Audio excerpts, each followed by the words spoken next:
সাকিব আল হাসানের ফেসবুকে উমরা পালনের ছবি। এর মানে কি সাকিব আল হাসান আবুধাবি টি-20 ফেলে উমরা পালন করতে গিয়েছিলেন?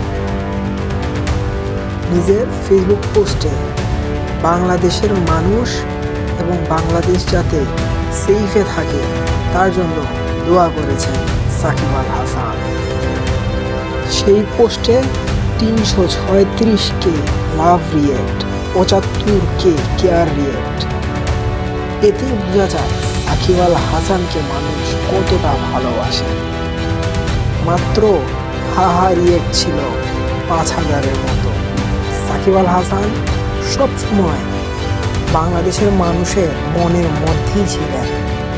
সাকিব আল হাসানকে কেউ ভালোবাসে কেউ ভালোবাসে না তা দেখা বিষয় না, কিন্তু সাকিব আল হাসান তার এই পোস্টে শুধুমাত্র বাংলাদেশের মানুষ যাতে ভালো থাকে, বাংলাদেশ যাতে সেফে থাকে তাই কামনা করেছে।